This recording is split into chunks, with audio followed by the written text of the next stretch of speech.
একজন ভিক্ষুকের কাছে ছিল মাত্র শেষ 10 টাকা, কিন্তু সেই 10 টাকায় বদলে দিয়েছিল এক কোটিপতির পুরো জীবন। কি ছিল সেই 10 টাকার রহস্য? শেষ পর্যন্ত দেখতে থাকুন, আপনার চোখেও পানি চলে আসতে পারে। চলুন ভিডিওটি শুরু করা যাক। শহরের সবচেয়ে বড় ব্যবসায়ী ছিলেন একজন, তার নাম ছিল রাশেদ চৌধুরী। কোটি কোটি টাকার মালিক, বিলাসবহুল বাড়ি, দামি গাড়ি সবই ছিল তার, কিন্তু একটি জিনিস ছিল না, আর সেটি হলো মানুষের প্রতি ভালোবাসা। তিনি বিশ্বাস করতেন টাকাই পৃথিবীর সবচেয়ে বড় শক্তি, যার টাকা আছে তার সব আছে। অন্যদিকে শহরের এক পুরনো রেল স্টেশনের পাশে থাকতেন একজন বৃদ্ধ ভিক্ষুক, নাম করিম চাচা। প্রতিদিন যা ভিক্ষা পেতেন তার অর্ধেক নিজের জন্য রাখতেন আর অর্ধেক দিয়ে দিতেন আরো অসহায় মানুষদেরকে।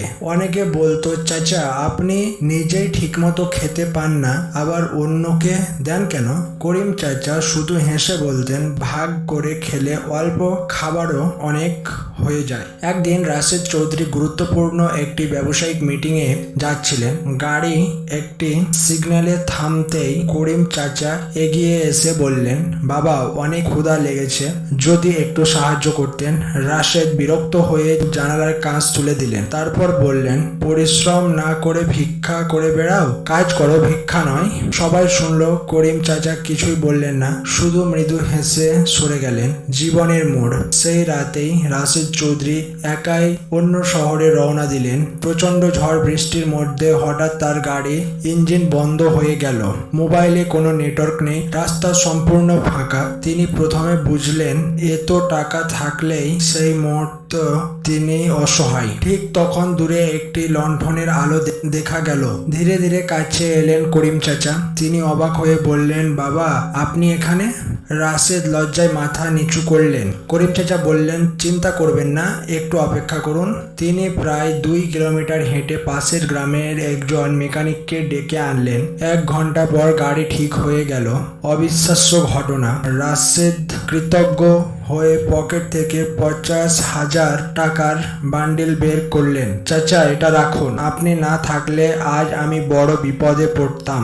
করিম চাচা হাত জোড় করে বললেন, আমি সাহায্য করেছি মানুষের দায়িত্ব থেকে, এর দাম নিলে সেই সাহায্যের মূল্য কমে যায়। ঠিক তখন তিনি নিজের পকেট থেকে একটি ছোট্ট কাপড়ে বাঁধা 10 টাকার একটি পুরনো নোট বের করলেন।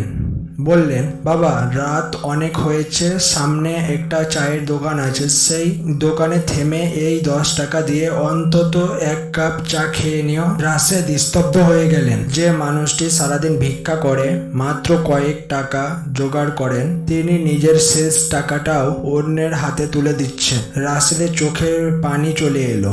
সবচেয়ে বড় সত্য, পরের দিন সকালে রাশেদ করিম চাচাকে খুঁজতে স্টেশনে গেলেন, কিন্তু তিনি সেখানে নেই। লোকজন বলল গত রাতে তিনি অসুস্থ হয়ে হাসপাতালে ভর্তি হয়েছেন। রাশেদ দৌড়ে হাসপাতালে গেলেন। করিম চাচা দুর্বল কণ্ঠে বললেন, বাবা মনে রেখো, মানুষের পাশে দাঁড়াতে কখনো ধনী হওয়ার দরকার হয় না, দরকার শুধু একটা ভালো হৃদয়। সেই কথাগুলো বলেই তিনি অজ্ঞান হয়ে গেলেন। কয়েকদিন চিকিৎসার পর তিনি সুস্থ হয়ে উঠলেন। এইবার আমরা চলে এসেছি গল্পের শেষ অধ্যায়। এরপর রাশেদের জীবনে পূর্ণ বদলে গেল। তিনি শহরের অসহায় বৃদ্ধের জন্য একটি আশ্রয় কেন্দ্র তৈরি করলেন, গরিব শিশুদের পড়াশোনার খরচ বহন করতে শুরু করলেন। প্রতি শুক্রবার শত শত মানুষের জন্য বিনামূল্যে খাবারের ব্যবস্থা করলেন। আর করিম চাচাকে তিনি সেই আশ্রয় কেন্দ্রের সম্মানিত তত্ত্বাবধায়ক বানালেন। একদিন উদ্বোধনী অনুষ্ঠানে রাশেদ সবার সামনে সেই পুরনো 10 টাকার নোটটি দেখিয়ে বললেন, এই নোটের দাম মাত্র 10 টাকা নয়, এই নোট আমাকে শিখিয়েছে মানুষের সবচেয়ে বড় সম্পদ তার হৃদয়। করিম চাচা হাসলেন, বললেন, টাকা মানুষকে বড়লোক বানায়, কিন্তু দয়া মানুষকে অমর করে রাখে। এই গল্প থেকে আমরা কি শিখলাম তার পূর্বে আমি কিছু কথা বলে নিই। আপনারা যদি অন ক্যামেরা ভিডিও দেখতে চান, আমার ফেস ভিডিও দেখতে চান, তাহলে অতি অবশ্যই কমেন্ট করে জানাবেন, আমি আপনাদের জন্য ফেস ভিডিও বানিয়ে নিয়ে আসবো। এবং ভিডিওটি ভালো লেগে থাকলে আপনারা অতি অবশ্যই লাইক করে দেবেন এবং শেয়ার করে দেবেন ও কমেন্ট করে দেবেন এবং আপনার বন্ধুদেরকে দেখার সুযোগ করে দেবেন ভিডিওটি শেয়ার করে। চলুন এবার এই গল্প থেকে আমরা কি শিখলাম সেটি বলা যাক। যার হৃদয়ে মানবতা আছে সে কখনো গরিব নয়, আর যার হৃদয়ে দয়া নেই সে কোটি টাকার মালিক হয়েও প্রকৃত অর্থে নিঃস্ব।